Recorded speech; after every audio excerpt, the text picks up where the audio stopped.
Yes, it is, once again, the hour of the time. This is the only hour that ever was or ever will be. This is the most important hour in your entire life. For during this hour, you will decide your future, and thus our collective futures.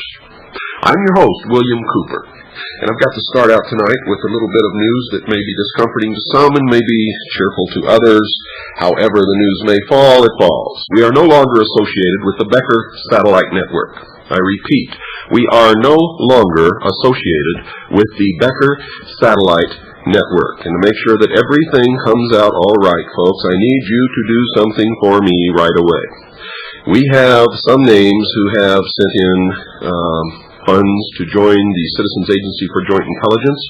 One of the reasons that this relationship has been severed is people who sent in money several months ago. We have just now received their names and have not yet received any money whatsoever from the Becker Satellite Network.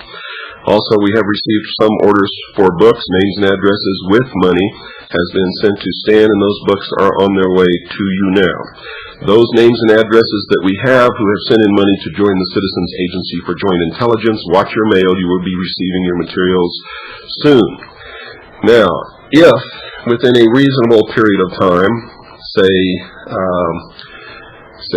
to 14 days, you have not received a personal letter from me.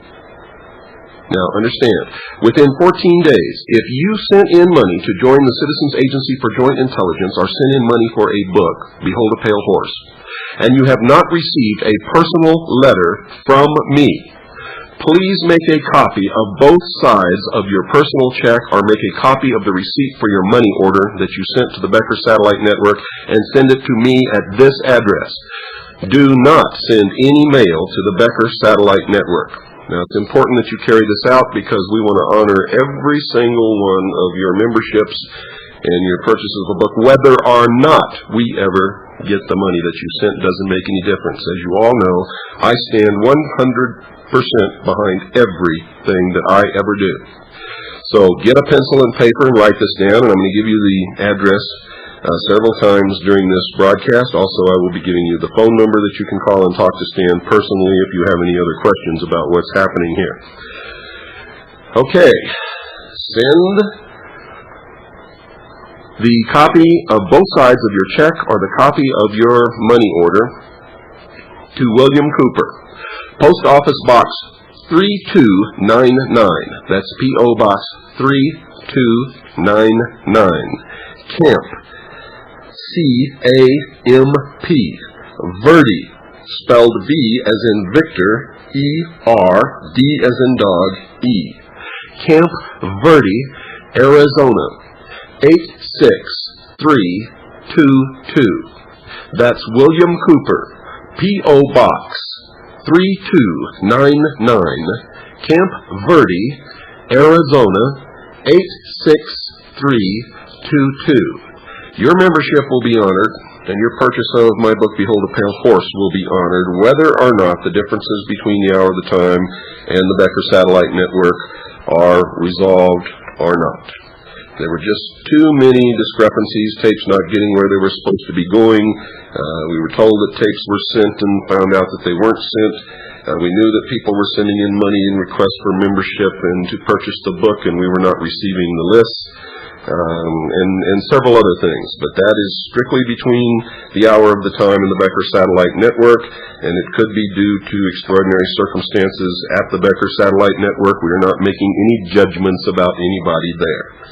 Understand that. We are just rectifying the situation on our end because it is not a satisfactory business arrangement for the Hour of the Time or its listeners, and we will not put up with it. If you would like to phone Stan and talk to him about whether or not your name is on the list, please call Stan at area code 602-567-6109. That's 602-567-6109. I'll repeat the address and the phone number later in the program. Again, I want to apologize. I regret any inconvenience that is caused to anyone. Remember, I stand behind everything I do 100%. It will all be made good, and we are taking steps to make sure that nothing like this ever happens again. Believe me, this has really upset me, and it's just not going to be allowed to happen again. Nothing is going to be allowed to come between me and my listeners and what happens with this show, except me. Now for some good news. Some time ago on satellite, I did 2 shows about an obscure little radio station in Phoenix, Arizona, KAPW, and its owner-operator. Those 2 shows concentrated on the points in law which specifically forbids the FCC from interfering with KAPW, simply because KAPW is not subject to the jurisdiction of the FCC. Now, I'm not going to run those programs on WWCR, but it's 2 hours. If you're a CAGI member, you can purchase those tapes for $5 apiece. Anybody else, if you're not a CAGI member, you can purchase those tapes for $15 apiece. So if you're a CAGI member and you want both hours of that particular subject on the hour of the time, send us $10 plus I believe it's $2.50 for postage and handling, and we'll send you those tapes. Anybody else, send us $30 plus $2.50 postage and handling, and we'll send you those tapes. But you should listen to it, especially if you're interested in starting a low-power FM station in your area. Those 2 programs covered all the points in law. Now, the good news, folks, is that after being shut down by the FCC and dogging it out, challenging the FCC on the legal points that came out on the show, The Hour of the Time, KAPW, we are happy to announce, is back on the air, operating legally in Phoenix, Arizona. So, let that be a lesson to you. Just because some agency of the federal government comes and struts in front of your face and tells you can't do something, it doesn't mean they're right. In fact, as many times as not, they are operating outside the law, and you're the one who is within the law. All you have to do is study the law, study the Constitution, apply the points of law, and don't argue superfluous, ridiculous issues. For instance, many people would have argued freedom of speech, freedom of the airways. Airways belong to the people and all of that crap. They did not apply in that instance, and they don't apply in most instances. Tonight's program, we have a guest, folks. Our special guest tonight is Mr. Dave Duffy. He's the editor and publisher of Backwoods Home magazine. Now, folks, this is not, I repeat, not an advertisement. This is a regular show, The Hour of the Time. You knew that I do not take advertisers on this program. I myself have subscribed to Backwoods Home for a long time, in fact, since it first came out. It's not under my name, but nevertheless, the subscription still comes directly to my home. It is my subscription, and I paid for it. Backwoods Home magazine is one of the best magazines that I have seen anywhere. For anyone who wants to become self-sufficient, get out of the system, get off the power grid, learn to live on their own efforts, this is the magazine of choice. This is the magazine that I recommend. Understand that I'm not getting any money for this whatsoever. Mr. Dave Duffy is a man who long ago realized that it was important to get out of major population centers. He wanted to live in the country, he wanted to build his own home, but it was at a time in the recent history of the United States when real estate values soared so high and interest rates were so out of sight that it appeared to Mr. Duffy that his dream was not going to come true. He purchased a small tract of land and began building his own home. And because he was so successful and because the cost of his land and his home stayed within the limits that are affordable by almost anyone in this country, he decided to publish a magazine on how to build your own home. And that magazine evolved into Backwoods Home, which is not only how to build your own home, but how to build your own power system, hot water systems, heating systems, grow your own food, make your own medicine from available plants and herbs, and many, many, many other subjects. How to become a blacksmith. You would be amazed at the articles that are in this magazine, Backwoods Home, and I think you're going to be pleasantly surprised and a little amazed at Mr. Dave Duffy. So, without further ado, let's get into the meat of this program, The Hour of the Time. Dave, welcome to The Hour of the Time. Thank you very much, Bill. Can we start off by getting some of your background? What have you been up to all your life? Well, I'm 48 years old. I spent the 10 years prior to launching Backwoods Home magazine, which is now just entering its 4th year, as a computer analyst and Defense Department technical writer and editor. And prior to that, I spent 10 years as a newspaper reporter for such dailies as the Las Vegas Sun, a couple of small newspapers, the Stockley Press in Ventura, California, and the Lowell Sun. That was Jack Kerouac's old paper in Lowell, Massachusetts. Well, that's really interesting. Did you know Jack Kerouac personally? No, I didn't.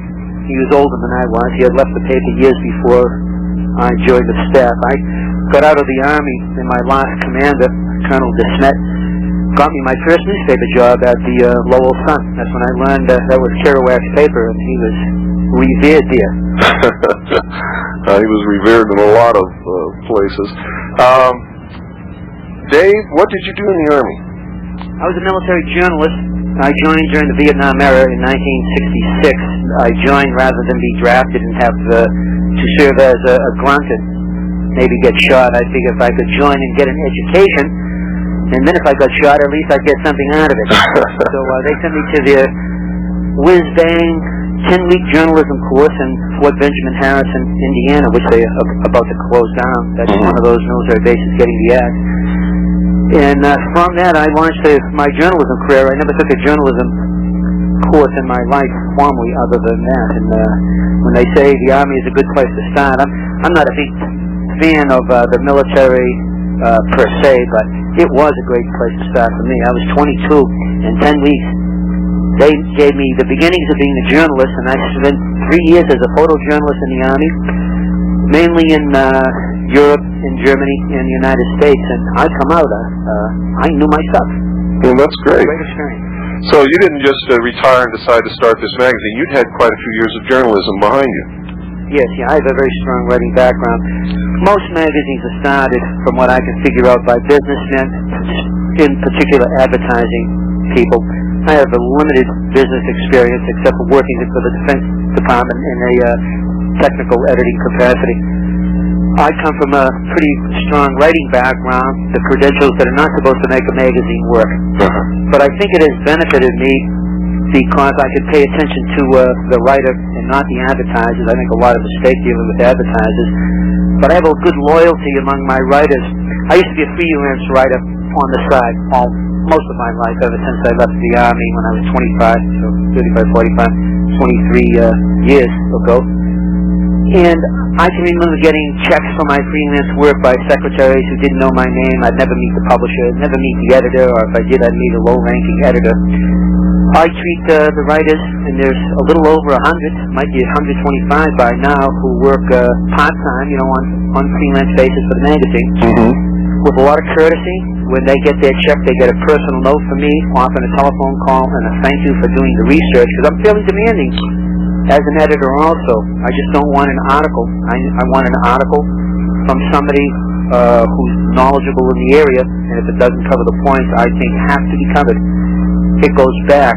And I think that coming from the writer's perspective has stood me well, because nothing leads into advertising for me. Everything is from my writer's eye, saying it has to answer the questions from the reader. It must answer what, when, why, where, how. It can't lead into just another booklet that you're the article's gonna ask you to send off and get in for more information on. Sure. A lot of writers, surprisingly, want to write an article, but they don't want to do complete. And they may be writers of books or good pamphlets, and I say, I want that entire pamphlet, or I want that entire book in there, the gist of it, so whoever's reading the article can do what you say they can do. They don't have to write to you for more. And he says, you'll get your credit at the end, parenthetically.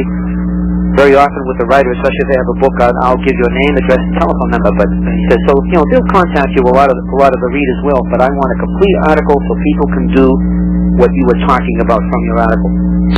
Well, as a reader and a subscriber, I can certainly say that all the articles fit the bill. Things that we have read, like do-it-yourself articles that we have done, we didn't get hung up on anything, and everything that we needed was listed there, and all of the steps, and there was no problem. And that's difficult. I mean, even if you buy a product that you have to assemble yourself, often you get a set of instructions that will drive you mad trying to figure out. Lousy editors of the company. Oh, it's insane. You buy a computer program, and the book that comes with it drives you nuts. Absolutely. And it takes somebody coming out of their garage who becomes an expert in that to write another book for the whatever product, the IBM product or the Macintosh product. Dave, you're in Ashland, Oregon. Is that your home?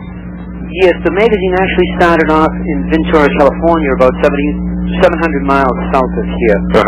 And we moved up here a little less than a year ago. I've been building a house in the mountains above Ashland for 7 years, and it's been always my goal to get up here. Matter of fact, building that house is what has actually prompted me to start the magazine. Well, that's good. So you had lived in the big city or near big cities, and you'd always wanted to get out into the country. I grew up in Boston, Massachusetts, which is sort of a medium-sized city. A couple million people there by now, I guess. And I moved to California 20 years ago. And I was living in Ventura, which is about 60 miles north of L.A.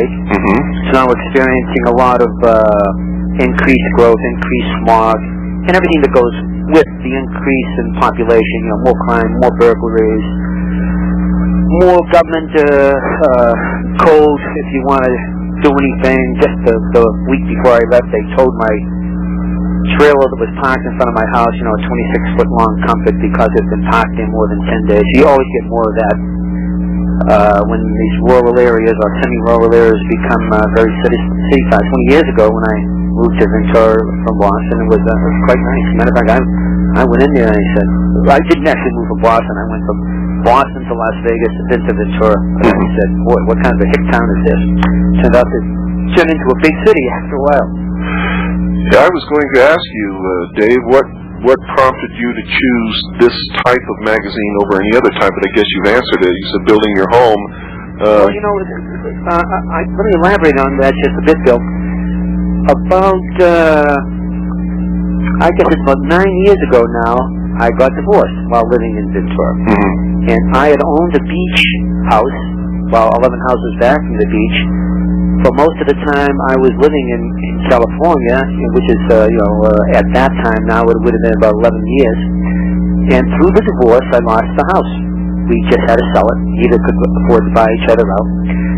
And we split up the money. We ended up with about $28,000 each. I sat on that money for about a year trying to figure out what to do. I wanted another house. That was at a time when housing prices in California and then all over the country were going through the roof. Absolutely. Right out of the market. I took $17,000 of that money and bought 2.5 acres right on the edge of I call it a BLM wilderness. Most of the land is 31 miles above Ashland. Is owned by either BLM, Warehouse of Timber, or one large ranch. And I invested the $17,000 in that land. And the reason why that was expensive, because land at the time was going for a couple of thousand acres. It had a nice big creek going through it. And with the remainder, $11,000, I built myself a house. So I was back in the housing market with about $28,000 when houses were going for $250,000 in Southern California. And I said, wow. And the reason I located up here, by the way, I used to vacation up here all the time. Always coming up, this is off of I-5, going up through Ashland, Oregon, up towards Canada. I used to vacation. I said, boy, I like the Ashland area. I like the country around here. And I would love to relocate here someday. And that was part of what led to divorce, too. But divorce, I was stuck with, I'm out of a house, what am I going to do? And so I built my own house. And the house, right now I have more than $11,000 into it. I probably have closer to maybe $22,000 to it. Nice and comfortable, very remote, and I'm a homeowner again without a mortgage. Well, if you're listening to this, folks, how would you like to have a home for $22,000 on 2 acres of land in a beautiful country setting with lots of trees and a nice climate? And Oregon fits all of those bills. I'm looking at the magazine right now, Dave, and it says the sensible way to store and use food, blacksmithing, heating and window systems, water wheels, home canning, herbal first aid. I have back issues that have subjects like solar power, solar hot water, all of these kinds of things, and many more. I mean, that's not even a drop in the bucket. But you have articles on guns, hand loading your ammo, social conditioning, women in self-defense. You have a lot of articles in your magazine for women, I notice. Farm and garden articles, rabbit diseases, how to cope with them, how to raise rabbits, how to grow a garden. This is just more than owning a house. I mean, you're telling people here how to really get out of the system and survive on their own, aren't you? Yes. What happened was, even though the magazine started by building my own house, excuse me, I decided that that was so easy to do compared to how hard I thought it would be to get back into a house, that I'm going to write a book about how to build a house, for at the time was about $10,000. Mm-hmm. But to test market that book, because I had written the book long ago, the publisher made a lot of money and I made only a little bit, I decided to launch a magazine called Backwoods Home, about building your own house. And then I said, well, if it's Backwoods Home, we have to cover a few other themes. So I did a lot of research and contacted some other writers I had known, and we come up with some articles on gardening and some articles on self-sufficiency, some articles on alternative energy, because I had intended to put a solar electric system in my house. So we launched I guess the first issue was 40 pages, and it was such a big response to that the magazine was launched. I never really intended to launch the magazine per se. This was going to be, see how many, if there's interest for my book, How to Build a House Out Here. Never wrote that book. Now we're just going to press with the 19th issue of the magazine. Once you're out in the country, you'll learn what the needs of country people are. And they very often turn to, of course, self-sufficiency and preparedness. They often turn to jobs. A lot of people move to the country and they have to run back to the city with their tail between their legs because they can't find a living. We devote, see the current issue, I think we have 3 articles on jobs that are well-suited to the country. We do a lot of research on them. We do about 10% of each issue on alternative energy. We're in the midst of a 3-part series on hydropower. Do a lot on photovoltaics, photo meaning light, voltaic volts, so it's solar electricity, turning the sun directly into electricity. It's a technology that is here today. We touch a lot on generator power, because that's the traditional method of power. A lot of my readers live beyond the power lines. And if you're going to bring the conveniences of modern life into your home, you need electricity, which stresses a good point. Mm-hmm. A lot of people compare us to the old days of Mother Earth News. And by the way, John Shuttleworth, who founded Mother Earth News back in '70, then sold it in '80 to some advertising people out of New York, is a very big booster of ours. We've used 3 letters to the editor praising us from him, which I thank him for it. Because he sort of started the whole country theme. Sure, but you're not really the same as the Mother Earth News. And the point I want to make is Mother Earth News wrote more for a hippie-type audience. Mm-hmm. When they tackled technology, and John, forgive me for saying it, they were right half the time and they were wrong half the time. Well, they also had a philosophy that they were going to go completely back to the land. I mean, just absolutely give up almost all. Our philosophy is move to the country because it's better for raising your kid. It's better for your mental well-being. You're getting out of the rat race, which is going to kill you 10 years before your time. But bring the modern conveniences of society with you. Bring your microwave. You can do that because you can create your own electricity no matter where you live through a variety of alternative energy, especially photovoltaics. You can bring. You really don't have to give up anything, and you can become totally self-sufficient off the power grid, not relying upon government or city or anything else in order to survive and have a good life, and not have to give up the modern conveniences. That's right. And the advent of the personal computer has helped things even more, because you can create a business on that personal computer. My whole magazine is created on one 486 computer. The first issue was created on a compact desk pro, which is the clone of the IBM PC, that first little computer that was out, and they all, the real slow computers.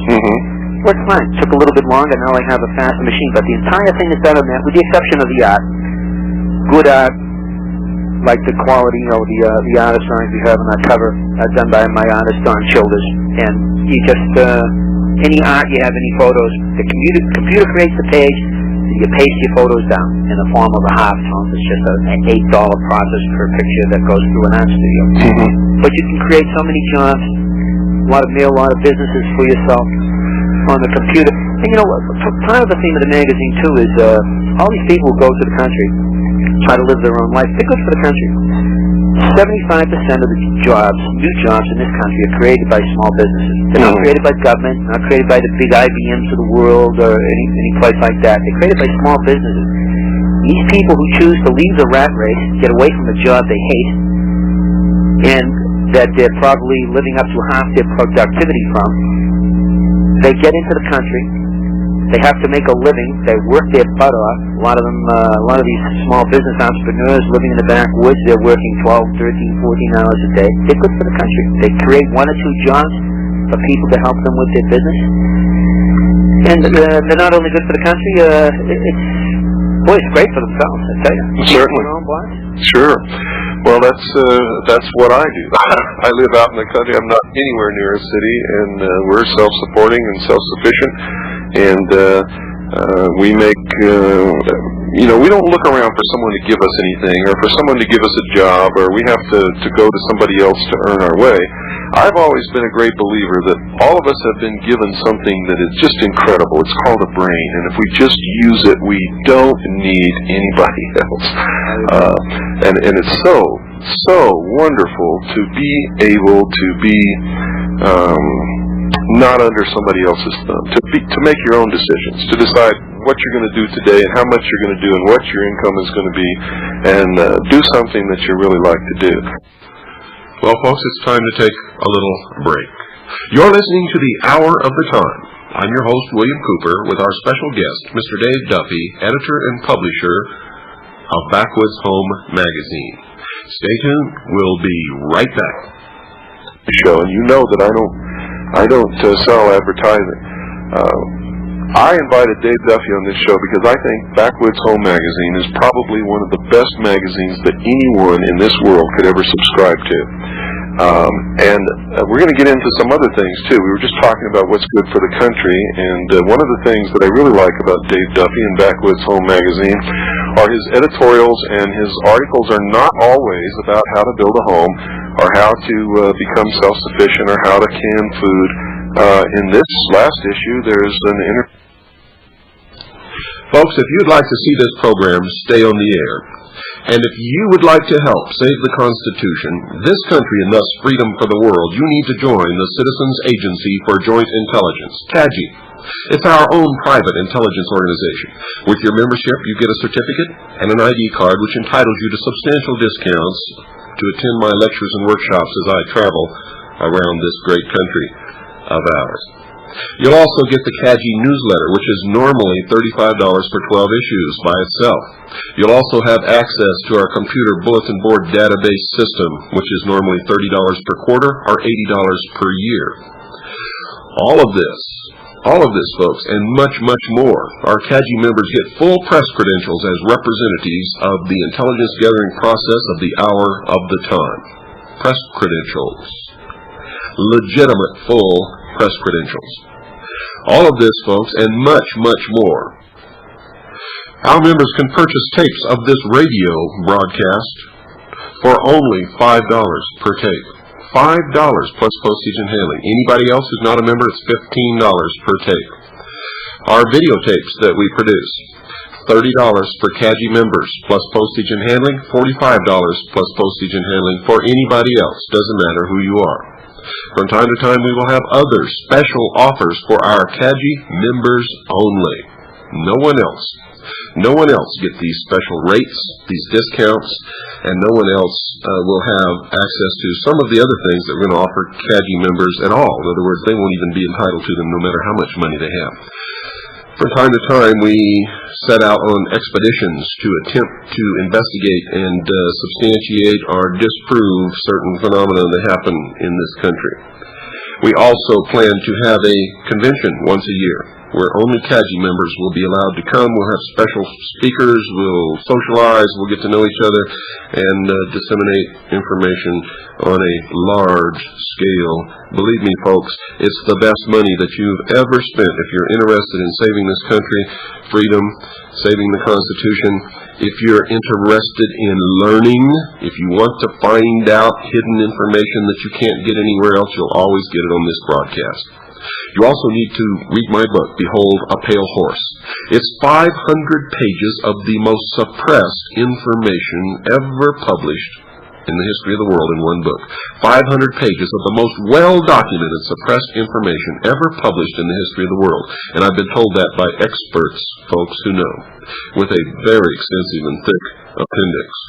Documents in there that you would never get to see anywhere else except in my book, Behold a Pale Horse. Now, if you'd like to join CAGI, send $45. That's the membership fee. $45 to William Cooper, P.O. Box 3299, Camp Verde, Arizona, 86322. That's P.O. Box 3299, Camp Verde, Arizona, 86322. Now, if you'd like to order my book, Behold a Pale Horse, we still have some at the old price for everybody. $20 plus $4 postage and handling. That's $20 plus $4 postage and handling to the same address, P.O. Box 3299, Camp Verde, Arizona, 86322. $24 for the book includes postage and handling, $45 for your CAGI membership. Now, if you'd just like to call Stan and ask him to send you a list of available materials, or you'd just like to talk to Stan, who is my only authorized representative at this time, folks, call him at 602-567-6109. That's 602-567-6109. Ask him to send you a list of available materials, or if you just want to chat with Stan, that's fine. But make sure you do not call him tonight. If you do, all you'll get is an answering machine, folks. So call him tomorrow morning during the daytime, during normal waking hours, and Stan will be happy to talk to you. You'll find that he's a wonderful, wonderful man. He's helped me out a lot in the last few years that I've been doing this. We have been working together for a long time. I've learned to trust, admire, respect, and love Stan and Elma very, very much. So don't hesitate to call, but please call during the daylight hours. Well, it's time to get back to our interview with Mr. Dave Duffy, editor and publisher of Backwoods Home magazine. I bet all of my listeners out there are wondering what in the world this is really all about. Well, folks, you're hearing what it's really all about. This is not an advertisement. I really am a person who I don't plug anything, and I don't put anything out on my show. And you know that I don't sell advertising. I invited Dave Duffy on this show because I think Backwoods Home magazine is probably one of the best magazines that anyone in this world could ever subscribe to. And we're going to get into some other things, too. We were just talking about what's good for the country, and one of the things that I really like about Dave Duffy and Backwoods Home magazine are his editorials, and his articles are not always about how to build a home or how to become self-sufficient or how to can food. In this last issue, there's an interview with Andre Moreau, who's the Libertarian candidate for president in this coming election. And Dave Duffy has written an awful lot of editorials on the Constitution and what's happening to this country, and he's a great supporter of the second article and amendment to the Constitution, and you all know that I am also. In fact, we've done several whole shows just on that subject here. Dave, if people want to subscribe to your magazine, how do they do it? Well, it's $17.95 a year. We're published every other month, so 6 issues a year. They can just send a check or money order or cash, we're not fussy, to 1257 Siskiyou Boulevard. That's S, like in Sam, I-S-K-I-Y-O-U, Box 213, Ashland, Oregon. That's A-S-H-L-A-N-D, and the zip is 97520. Okay, you heard that, folks. If they want to call it in, they can too. It's area 503-488-2053. We don't take MasterCard or Visa, but we just enter you into the database and send you a bill. That's great. Yearly subscription, 6 issues, $17.95, and you send that to Backwoods Home Magazine, 1257 Siskiyou Boulevard, S-I-S-K-I-Y-O-U Boulevard, number 213, Ashland, Oregon, 97520. And if you don't want to do that, you can just call them. They'll put you into the computer and send you a bill. The number is 503-488-2053. Now, if you're running around looking for a pencil and paper, you know that you're always supposed to have one by your side when you listen to this show. So, Bill, if they put on their order that they heard about the magazine through the Bill Cooper Show, we'll give them $2 off. Well, that's fantastic. Thank you, Dave. Okay. Another good benefit for my listeners, $2 off if you send a check or money order and say that you heard about this magazine on this show, The Hour of the Time. You'll get it for $15.95 instead of $17.95, and that's pretty good. By the way, just to clarify something for your listeners, there is another magazine sometimes we are confused with which is called Back Home. That's out of North Carolina. It was started by editors let go from Mother Earth News when they folded a year ago. And Mother has since come back, bought by a Briton, but sometimes we get confused with Back Home, which is former Mother Earth editors, so that's not us. We're totally different. We're a year older than them. Okay. Just remember, folks, this is Backwoods Home Magazine, and it's out of Ashland, Oregon. Dave, tell me a little bit about, it's very unusual for somebody who writes magazines, who publishes magazines like you're publishing, to have the political viewpoint that you do. Can you tell me a little bit about your political viewpoint, some of the editorials that you've written, and why you do this? I know you come under a little flack from some of your readers because I see in the letters section. Well, you got to start from the point that of all the country magazines out there, I would guess 9 out of 10, maybe a higher percentage, maybe 99%, are written by people who are very, quote, environmentally aware. Their political philosophy tends to lean quite far to the left. I won't name any magazines because that probably wouldn't be fair to them. No, we don't want to do badmouth anybody unless they can be here to. My political philosophy started out, like all young men, as a liberal from Boston, and as I learned how the world really operated, I became much more conservative, and probably I'm even more libertarian now. But basically, I believe in the founding fathers had it right from the beginning that they wanted to form a country that had very limited government and very maximum freedom. And we had that country for years and years and years. But over the past 100 years or so, especially accelerating over the past, say since the 30s when we hit the Depression, we had a country with far fewer freedoms. The federal government has virtually all the power in the country, and in another 20 years, if we keep electing Republicrats, I think they'll have all the power. Right now, they have to fight the drug war. They can stop you at the airport, and if their dog sniffers smell drug residue on some money you have, and almost half of money in this country must have drug residue on it. A lot of businessmen carry a couple $1,000 to buy something. Well, don't they use dollar bills to roll up to snort coke?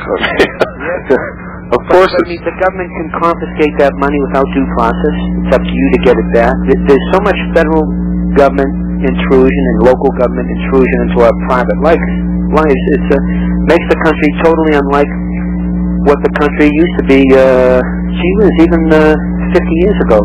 But especially what our founding fathers envisioned it. My magazine is political on one page. I have a 100-page magazine. One of my pages is editorial. The other 99 are how-to. Politics usually does not invade it. But on my one page, I'm a very firm constitutionalist. I think federal government should back off. I think taxes should be cut. I think the private enterprise should be given a chance to put the country back on its feet, because we know the government has failed horribly. I think people should be allowed to, if they want, educate their own children, because the public school system has failed horribly. And I just think we should get back to good old American values, and you can read the writings of Thomas Jefferson, Madison, Paine, a lot of people, George Washington, the founder of the country, see what they thought. They would be horrified to see a George Bush and a Bill Clinton running for president. I don't see any choice out there. A guy like Andre Maru, who represents a libertarian, I'm not trying to give a plug for libertarians, but that just happens to be a party that believes government should shrink to the point where its sole duty is to protect the citizens from foreign invasion and from them harming each other. It doesn't believe that the federal government, as Republicans and Democrats do, should invade every facet of our lives, tell us how to raise our children, tax the businesses to the point where it's hard for small business to do business because he's paying so much of his revenue to the government. Well, I believe that's intentional to force small business out of business. It's doing in California is they had a survey, I guess, in the LA Times a year and a half ago, and the survey showed that 1/4 of all businesses in California is making active plans to move out of the state. States like Arizona and Colorado were actively courting them, saying, hey, we have lower taxes here. California's unemployment rate is starting to go through the roof. 5 years from now, or 7 years from now, when the unemployment rate really goes through the roof, the politicians in California will be saying, gee, there's a problem here. Let's tax businesses, tax the rich. By the rich, they mean anybody who's making over about $40,000 a year, I think. Let's tax all them and get social welfare programs going, and let's get more government programs going, and let's get the federal government to beef up businesses and subsidize this one and that one. In these states like Arizona, when they're saying, hey, we want to give small businesses a chance, those states are going to thrive. If government would just back off and let people do their own thing, create their own wealth, trade as they wish, make a product and not have to tack on all the government taxes, I think the country would pull out of the recession. Absolutely. Congress has this incredible deficit right now. Guys like you and I aren't even going to get stuff like Social Security. The people who are getting Social Security now are getting 10 times what they put into it. But by the time, I'm the baby boom, I'm 48. By the time I'm retired, I think it's projected there'll be 4 workers for every retired person. There's simply not enough money. Just run the actuarial table. There's not enough money unless the government decides to inflate the dollar more than they have. Well, I'm of the opinion that if everybody took what they were paying into Social Security and put it into the lowest yield, interest-bearing account of any kind of investment, even the lowest yield, by the time that they reached retirement age, they would be so well off that they wouldn't even believe it. But if they stay in Social Security, they're not going to get anything. And it is a voluntary program. We did an article about just what you thought. There is a program out there. We did a two-part series on the national health care system. I forget what issues. They were 4 or 5 issues back. So by a Canadian, Martin Waterman. He does a lot of my book reviews, and he's been living with the Canadian health care system. So this first article said it doesn't work. It's on the verge of bankruptcy. And he said, don't believe what all the politicians are telling you, because it's not going to work in the United States either. And the second article, he talked about what's referred to as the Singapore system. I forget the exact name, but it's a retirement account system. It allows you to set up your own. It's sort of like an IRA account for your own health care. It gives you tax deductions to set that up. It requires a certain amount of responsibility on people to set it up, and naturally there are going to be some people who will never set up anything. And so you will have to have some sort of net to keep those who will always fall through the cracks to help them out. It allows the average person to plan for their own health system by setting up an IRA type account with plenty of tax incentives to have you do that. None of the major candidates are talking about anything like that. They're just talking about socialized medicine. Mm-hmm. I notice you do something in your editorials, and you have articles in your magazines on, for instance, here's one, hand loading your ammo is far cheaper than buying it. You have other articles and other issues on the best kind of weapon for hunting and for self-protection and all kinds of things. But it's refreshingly nice to me to see someone in a magazine who supports the second article in amendment, which I know is the only reason why we're free today, and is the only reason why we'll be free tomorrow. And I know that the moment that we let the guns out of the hands of the American people, that we won't stay free. And all I have to do to know that is look at history. But incidence of modern gun control in our time is Adolf Hitler, instituted in Germany. That's correct. He's going to have to do that because eventually people will catch on to what's going on. Every time a communist country used to take over, first thing they do is institute gun control. Our founding fathers knew when they started the country that the worst enemy lurking in the woods would be our own government down the line. Absolutely. It wasn't going to come from a foreign invader. They knew eventually people would get in power and they'd say, well, let's take these rights away from the citizens and let's assume a little bit more power on the state level and let's assume a little bit more power on the federal level. The reason they wrote the Second Amendment to the Constitution, and you can read this from reading the writings of all the people involved with the Bill of Rights and Constitution, was so people had the means to rebel against their own government. It wasn't just to go hunting. Mm-hmm. It wasn't just to protect themselves against the burglar. And some people, I've heard, some people, like critics, would be pulling their hair out now. They say, well, all they had was muzzle loaders. That was state of the art.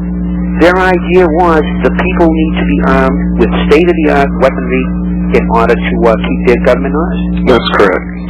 The truth is that no crime has ever been committed with a legally registered machine gun, with a tank that someone has purchased from the military, with any kind of what people would call a super dangerous weaponry. There are many, many, many people in this country who own machine guns, and I mean the real machine guns. That you have to register with the Bureau of Alcohol, Tobacco, and Firearms and the whole works to get a special permit to have them. No crime has ever been committed with any of those weapons. Nobody who commits crimes goes through the legal process to get their weapons. Right now in England, handguns are banned throughout the entire country of England. Yet last year in London, over 5,000 serious felony crimes were committed with handguns in the city of London. The truth about this whole matter is that somebody who wants a gun to kill somebody with is going to get a gun and they're going to kill that person, and there's nothing anybody can do about it. But the day that a despot rises to power in this country and takes our freedoms away, if the people don't have guns, they won't be able to do anything about it. And they are always helpless against the criminals who are able to get guns no matter what the law says. That's why they're called criminals. And we never learned a lesson from Prohibition. We never learned that lesson. I was going to say the same thing. We outlawed alcohol once. And everybody who... It was such a marginal dip that alcohol consumption went down, according to historians. It's just a crime in itself. It barely went down. What we did was we created gangs, and we helped corrupt judges and police forces and stuff like that. Absolutely. It created organized crime. But if you outlaw handguns, what you're doing is taking, any kind of gun. You're taking guns away from law-abiding citizens. That's correct. The crooks are going to get their guns anyway.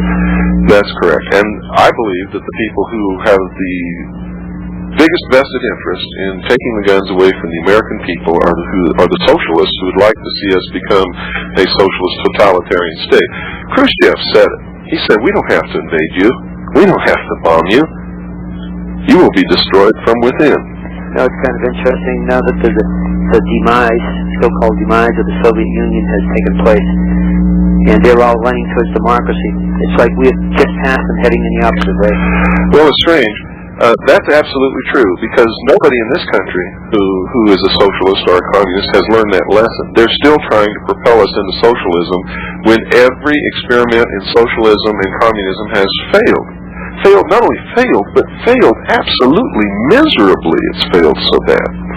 But they still have that yearning for the utopia on earth where they don't have to be responsible and they don't have to do anything, that they'll be taken care of and protected by Daddy.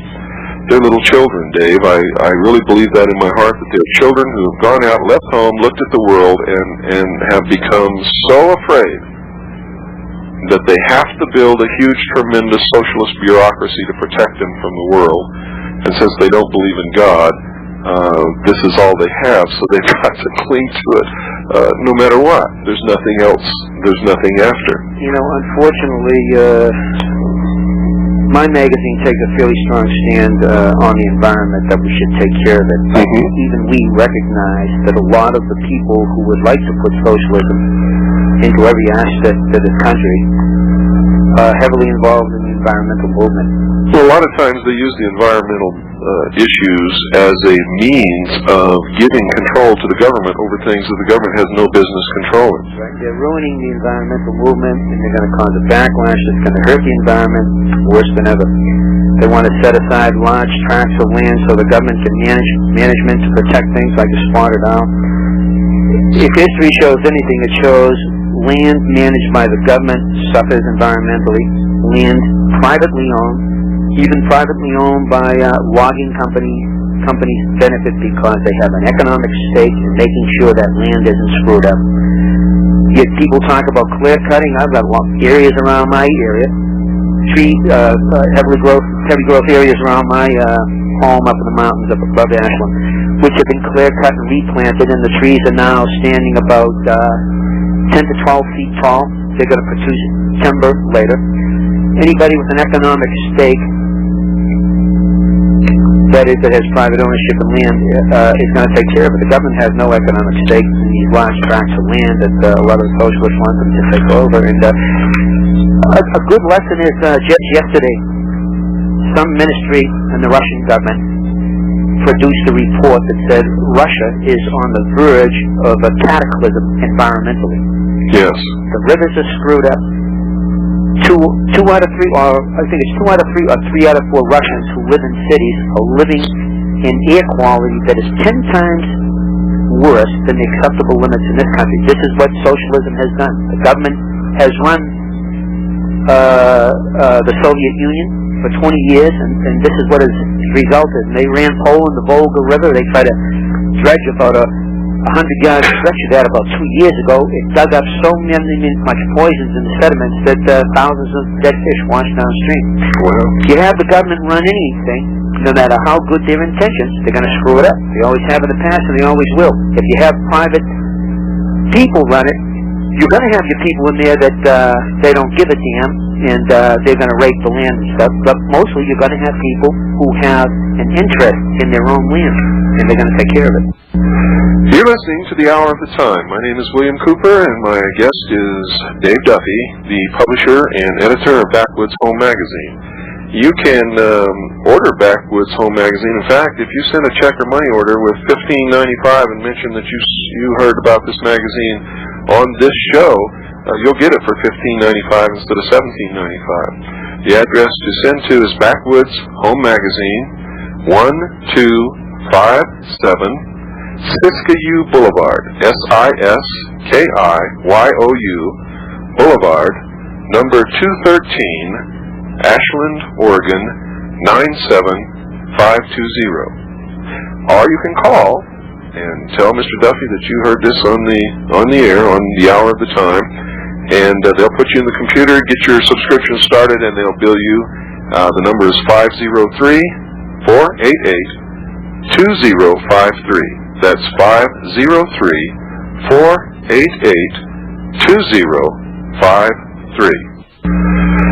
What are some of the benefits to living in the country? Well, you're less likely to be mugged when you walk home. Your wife is less likely to be raped. you're probably going to add a few years on your life because you're not subject to the stress of living in the city with all the crime stress that it puts on a family, with all the stresses that you're working on a job that you dislike. Usually if you move to the country and you have to find your own way to make a living, you tend to seek out an area that you know, and you tend to develop a living around that, whether it's making toys and selling them mail order. There's a surprising number of people in the country can make things with their hands, and we have a very efficient mail system in this country, in spite of what you have heard, just try the Canadian system. And you can make products in your garage, and you can sell them to other people. We have a lot of advertisers who advertise their homemade products in our home. Well, here's an article on the Saddle Shop created self-sufficiency for Idaho family. Saddle shop, leatherwork, all of those kinds of things. A lot of people are taking advantage of the new technology of photovoltaics. And I bet you personally I know maybe 30 people who have a husband and wife team that install photovoltaic systems on people's houses, and photovoltaic being solar electric panels go on the roof. Those are a lot cheaper now, aren't they, Dave, than they used to be? Cheaper. They're still kind of pricey. There's several avenues of technology that will come to fruition in 3 to 5 years that'll drop the price by a factor of 5, I believe. Well, that's it, folks. We're out of time. We want to thank Mr. Dave Duffy for his contribution and for being such a wonderful guest tonight. And maybe we can have him back at some other time. Remember, send your $45 for your CAGI membership to P.O. Box 3299, Camp Verde, Arizona 86322. While you're at it, send $24 for my book, Behold a Pale Horse. Well, that's it, folks. Good night, and God bless each and every one of you.